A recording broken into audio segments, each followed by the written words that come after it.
चौथे अध्याय में श्री भगवान प्राचीन ब्रह्म विद्या के बारे में बताते हैं।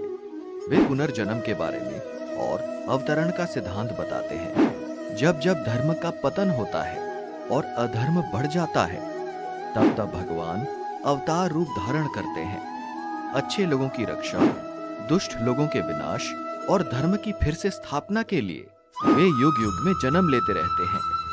कर्म, अकर्म, विक्रम, निष्काम कर्म, शास्त्रों में बताए विभिन्न प्रकार के यज्ञ, ज्ञान से सब पापों का नष्ट होना, इन सब के बारे में बताते हैं। केशव कहते हैं, सुन पार्थ, ये अनश्वर योग मैंने सृष्टि के आरंभ में सूर्य देव को सिखाया था। सूर्य देव ने इसे अपने पुत्र और मनुष्य के पिता मनु को सिखाया और मनु ने इसे राजा इक्ष्वाकु को सिखाया। इस प्रकार इस परंपरागत योग को राज ऋषियों ने एक दूसरे से सीखा। अंत में बहुत समय और कई युग बीत जाने पर लोग इस योग को भूल गए और ये योग पृथ्वी से लुप्त हो गया। वहीं प्राचीन योग जो सबसे गहरा और श्रेष्ठ रहस्य है, मैंने आज तुम्हें बताया है, क्योंकि तू मेरा भक्त भी है और सखा भी, और तू इस दिव्य रहस्य को समझ भी सकता है। ये सुनकर अर्जुन दुविधा में पड़ जाता है और केशव से कहता है, लेकिन केशव, सूर्यदेव का जन्म तो तुझसे बहुत पहले हुआ था और तेरा जन्म उसके बाद कई युग बाद में हुआ। फिर मैं कैसे समझूं कि ये योग शुरू में वास्तव में तूने ही उसे सिखाया था। श्री भगवान अर्जुन को समझाते हैं, सुन पार्थ, तेरे और मेरे भी इससे पहले बहुत से जन्म हो चुके हैं और मैं उन सब जन्मों को जानता हूं, पर तू नहीं जानता। और मेरी आत्मा भी ईश्वर है, जबकि मैं सभी प्राणियों का ईश्वर भी हूं। फिर भी मैं अपनी प्रकृति का आश्रय लेकर अपने ही योग माया द्वारा अस्तित्व में आता रहता हूं। जब जब धर्म का पतन होता है और अधर्म बढ़ जाता है, जब जब पाप बढ़ जाता है, तब तब मैं अवतार रूप धारण करता हूँ। अच्छे लोगों की रक्षा के लिए, दुष्ट लोगों के विनाश के लिए और धर्म की फिर से स्थापना के लिए मैं समय समय पर युग युग में जन्म लेता रहता हूँ। जो व्यक्ति मेरे दिव्य जन्मों और कर्मों को इस प्रकार सच्चे रूप से जान लेता है, वो शरीर छोड़ने के बाद फिर जन्म नहीं लेता, बल्कि वो मेरे पास चला आता है। इच्छा, क्रोध, भय से छूटकर मुझ में पूरी तरह लीन होकर और मेरी शरण में आकर ज्ञान की तपस्या से पवित्र हुए ऐसे बहुत से लोगों ने मेरी स्थिति पाली है। जो कुछ मैं हूं, वो भी वही बन गए हैं। लोग जिस प्रकार मेरे पास आते हैं, मैं उन्हें उसी प्रकार अपनाता हूं। मनुष्य सभी मेरे ही मार्ग पर चलते हैं। जो लोग अपने कर्मों का फल यहीं पृथ्वी पर अपने जीवन काल में ही चाहते हैं, वे देवताओं की उपासना करते हैं, क्योंकि मनुष्य के संसार में कर्मों द्वारा उत्पन्न होने वाले फल बहुत जल्दी मिलते हैं। मैं सत्व, रजस और तमस, इन 3 गुणों और कर्म के भेद के अनुसार 4 वर्गों की सृष्टि की थी, जबकि मैं कर्म विभाग के अनुसार इस व्यवस्था का सृजन करने वाला हूँ। फिर भी तू ये जान ले कि मैं ना तो कोई कर्म करता हूँ और ना ही मुझ में कोई परिवर्तन होता है, क्योंकि मैं तो अकर्ता और अविनाशी हूँ। कर्म मुझे दूषित नहीं करते, कर्म मुझसे लिप्त नहीं होते, और ना ही किसी कर्म के फल के प्रति मेरी इच्छा है। जो मुझे इस रूप में जान लेता है, वो कर्म करता हुआ भी उस कर्म के बंधन में नहीं बंधता। प्राचीन काल में मोक्ष चाहने वाले लोगों ने भी ये सब जानते हुए निष्काम कर्म किया था। इसलिए जैसे प्राचीन काल में लोगों ने निष्काम कर्म किया था, उन्हीं की तरह तू भी वैसा ही कर। कर्म क्या है, विकर्म क्या है, अकर्म क्या है, क्या करना उचित है, क्या करना अनुचित है, कर्म का त्याग क्या है, इन सब विषयों ने तो बड़े बड़े ज्ञानियों को भी भ्रम में डाल दिया है। वो भी इसे ठीक तरह से समझ नहीं पाए हैं। मैं तुझे बताऊंगा कि कर्म क्या है, जिसे जानकर तू सब दोषों से मुक्त हो जाएगा। अपना नियत कर्म शास्त्रों में बताए गए कर्म यही उचित कर्म है। यही करने योग्य कर्म है। मनुष्य को इन सबको अच्छी तरह समझ लेना चाहिए। वर्जित कर्म क्या है, क्या करना अनुचित है, उसे ये भी अच्छी तरह समझ लेना चाहिए। साथ ही अकर्म या कर्म का त्याग क्या है, उसे ये भी अच्छी तरह समझ लेना चाहिए। कर्म की गति को, कर्म की गहराइयों को और कर्म की बारीकियों को समझना बहुत कठिन है, क्योंकि कर्म की प्रकृति बहुत गूढ़ है। जो मनुष्य कर्म में अकर्म और अकर्म में कर्म पहचान लेता है, वही योगी है, वही सन्यासी है, और वो अपने सारे कर्म करता हुआ भी कर्म के बंधन में नहीं बंधता, और वो दिव्य स्थिति में ही रहता है। जिस मनुष्य के सभी कर्म उस कर्म के फल की इच्छा के संकल्प से मुक्त हो गए हैं, जिसके सभी कर्म ज्ञान की आग में भस्म हो गए हैं, ऐसे मनुष्य को ज्ञानी लोग पंडित कहते हैं।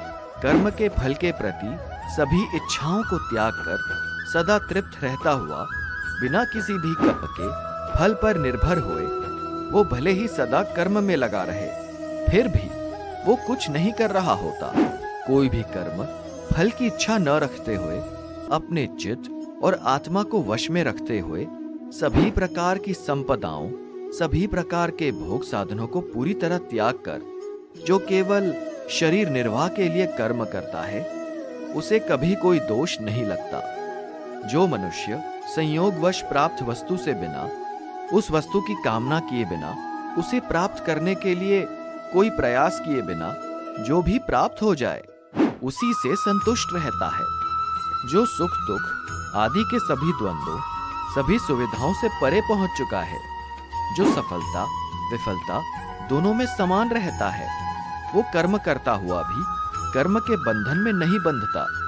जो कर्म को यज्ञ समझकर करता है, जिसका मन मजबूती से ज्ञान में स्थित हो गया है, जो ज्ञान में पक्की तरह टिक गया है, जो मुक्त हो चुका है, और जिसकी कर्म के फल के प्रति सभी इच्छाएं और सारे लगाव भी समाप्त हो चुके हैं, ऐसे मनुष्य का कर्म पूरी तरह ब्रह्मलीन हो जाता है। उसके लिए अर्पण करने वाला परमात्मा है। अर्पित की जाने वाली वस्तु भी परमात्मा है। परमात्मा द्वारा वो परमात्मा की आड़ में अर्पित की जाती है। जो व्यक्ति अपने कर्मों में परमात्मा को देखता है, वो फल स्वरूप, फल के रूप में परमात्मा को ही पता है। कुछ योगी देवताओं की पूजा के रूप में यज्ञ करते हैं, जबकि कुछ निर्गुण ब्रह्म के ध्यान में लगे रहते हैं। कुछ लोग कान, आंख, नाक आदि समस्त ज्ञान इंद्रियों को, कुछ रूप गत शब्द आदि समस्त विषयों को, कुछ इंद्रियों की संपूर्ण क्रिया को यज्ञ के रूप में अर्पण करते हैं। कुछ अपनी भौतिक संपत्ति को, कुछ अपनी तपस्या को, कुछ अपने योग्य अभ्यास को यज्ञ के रूप में समर्पित करते हैं, जबकि कुछ जिन्होंने अपने मन को वश में कर लिया है और कठोर व्रत धारण किए हैं, वे अपने अध्ययन और ज्ञान को यज्ञ के लिए अर्पण करते हैं। कुछ लोग प्राणायाम में लगे रहते हैं। वे प्राण और अपान के मार्ग को रोककर अपान में प्राण और प्राण में अपान को अर्पण करते हैं।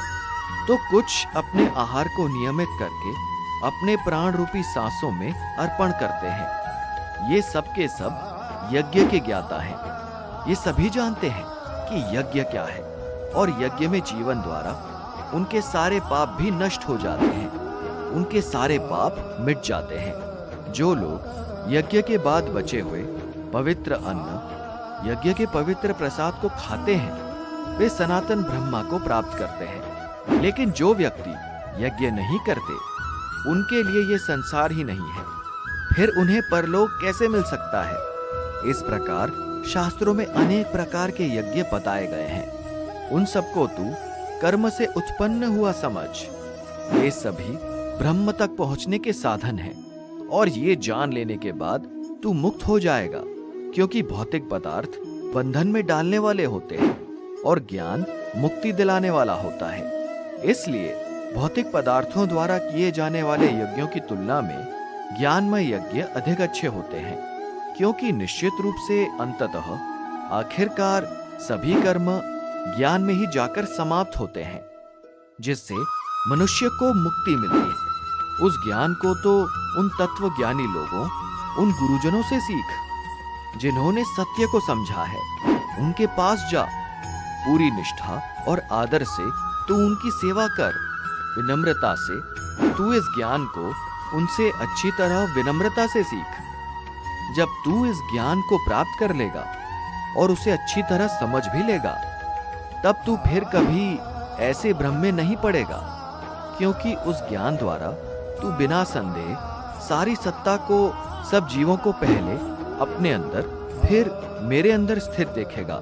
चाहे तू सबसे बड़ा पापी ही क्यों ना हो, फिर भी तू ज्ञान की नौका द्वारा पापों के बड़े से बड़े समुद्र को भी पार कर जाएगा। जैसे जल उठने पर आग अपने ईंधन को राख कर देती है, वैसे ही ज्ञान की आग भी सभी कर्मों को भस्म कर देती है और मनुष्य को उन कर्मों के बंधनों से भी मुक्त कर देती है। इस पृथ्वी पर ज्ञान जैसी पवित्र वस्तु, ज्ञान जैसा पवित्र तत्व और कोई नहीं है। योग द्वारा सिद्ध हुआ मनुष्य स्वयं आने पर स्वयं अपने अंदर ही इस ज्ञान को पा लेता है। जिस व्यक्ति में श्रद्धा है, जो इस ज्ञान को पाने में तत्पर है और जिसने अपनी सभी इंद्रियों को जीत लिया है, वो ज्ञान को पा लेता है और ज्ञान को पाकर वो परम शांति को भी पा लेता है।